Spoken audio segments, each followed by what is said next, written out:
right? Because again, these companies, the best example I can give you is the military industrial complex.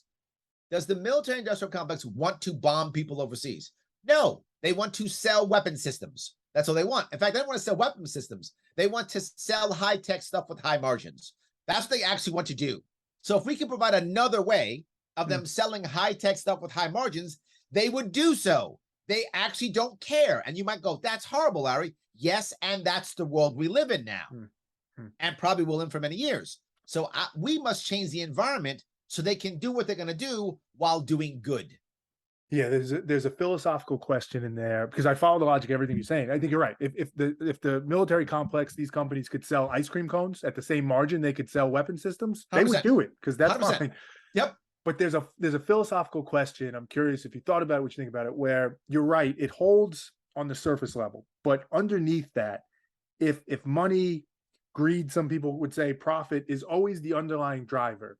Yep. That starts to permeate throughout society. And this idea of who cares, let's give them an environment where profit is aligned to goodness. Yep. Some people would say that is impossible. They're diametrically opposed. Profit can't be tied to goodness. And as soon as we say it's okay for you to just care about profit, it's going to turn into, maybe we could do it for a little while, but it's eventually going to turn into a system that eats itself, and it becomes what we see today. This dystopian future you speak of is today. Today. Okay. Yeah. I don't know what you're talking about. Yeah. If we do this, it's today. Okay. So but then does that prove that we can't I'm asking you to change. It's today. But and we've been trying to stop this forever. Yes, I just gave you the answer. I'll give you a specific answer, a specific one. Right now, the military industrial complex is literally selling bombs and weaponry all across the world, right? And people say, hey, they're evil, they're bombing people. You're right. That's happening right now. And they've been selling weapons and arms for literally thousands of years, right? Killing people, hacking them up when it was swords, shooting them when it's guns, bombing them now that it's bombs, whatever the thing is. People will always want profit. It is normal. Money is not bad. Money is a tool. All money does is enhance whoever you are. Yes. That's what it does. Agreed. It enhances whoever you are. If you're a bad person, now you're a bad person with money. If you're a good person, you're a good person with money. All right. That's how that works in general. Not just that. How are you supposed to make good things happen if you don't create profit and money? How are you to live a good life if you can't pay your bills? So profit isn't by default bad. To say that is to not understand human nature. And people say it all the time, and they're wrong. And it's been proven, because even when you create communism or you create socialism or whatever ism you create, whatever the ism is, the people at the top are always wealthy. Agreed. The question is it a monopoly or an oligarchy, or is it actually some equality? In theory, communism and socialism is more egalitarian. In practice, that has never been true. Oligarchs are oligarchs. They simply use an ism to act like it's good. Whether that ism is capitalism, communism, it's an ism. Whatever they need. Right? Doesn't matter. Well, so what I would say is instead, I'll give you a specific example. Sure. The military industrial complex. What if we instead said, look, all the current hot wars that we have, end them all. End all the hot wars that we have right now, bring those troops back home to bases. Now, the military industrial complex goes, wait, but we got bombs to sell. You do. I got you. It's going to take a couple of months before we do that. What we're doing is we're now going to open up full trade to all of the countries that we've been embargoing. We're going to open up trade to Cuba, North Korea, Iran, all these places we're going to open, and we're going to give you, and if libertarians get mad when I say this, but I'm saying it anyway, give you some preferential treatment for the first 3 to 5 years. They go, what? Yeah. So you get preferential treatment for the first 3 to 5 years in all deals you make. They'll be like, who needs to sell bombs? They'll go sell something else. Literally, they're going to get preferential treatment into these things, and we're not going to be bomb people anymore. They'll take a couple of years to reshift and retool, and they'll sell whatever is the thing they want in Cuba or North Korea and or Iran.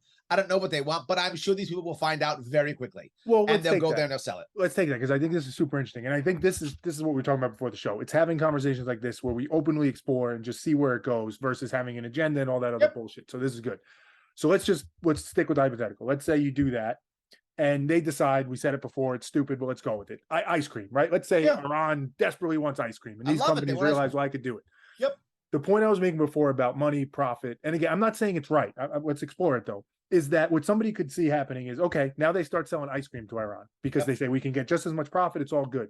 Absolutely. But now that profit, once you're geared on that, and there's goods and bads to this, but one of Yep. the bads is, well, they start saying like, well, shit, we can make more profit if we start using different ingredients in the ice cream. Sure. 'Cause I bet you we can make this cheaper. So 100%. they're no longer selling bombs and killing people, and that's a bad outcome.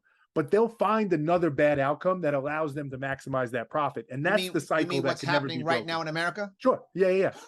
Yes. But What's the, literally happening again? the- This dystopian future you speak of is now. but to me, that's the proof that maybe not proof, but that's the argument to say it can't be broken. It's human nature. It's what Yes, we do. maybe, but I won't be bombing people. But I'll be killing them with ice cream possibly. Maybe, but at least ice cream, I have a choice to not eat ice cream. I personally don't eat any ice cream. So at least I have a choice. You're right. I'm not promising you perfection. I'm You're just trying to promising be you better. Better. If you're Okay. gonna grade me against perfection, I lose every time. Well, But better, at least I'm not bombing people. And if you don't want to eat the ice cream, you cannot eat it. And if you want to make it locally, maybe you can. And if you want to have a movement, a nonprofit movement in Iran to say, don't buy any more American ice cream, buy Iranian ice cream, that's good. You can do that. You have at least recourse. Against our government. There is no recourse. Against being bombed, there is no recourse. You only make people desperate. Desperate people do desperate things. Instead, they would have an option. They at least have recourse. There's something so beautiful in that, Larry, in that as a politician and somebody running for office, the inclination, what you see today in the world is you have to promise perfection. I'm going to fix every problem you have. I'm getting back to that ideal utopian world. I'm going to make everything perfect. I'm going to reduce your taxes, but I'm going to reduce the debt. I'm going to fix this problem. And what you're saying, and it's a really interesting thing, is I'm not going to be perfect. I'm going to be pragmatic and fix this.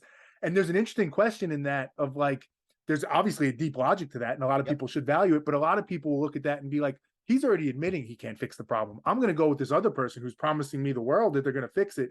And it's a question of how long until people realize I got to stop buying the bullshit that's being sold to me and well, look in for New the York State, pragmatic it's at solution. least 20 years.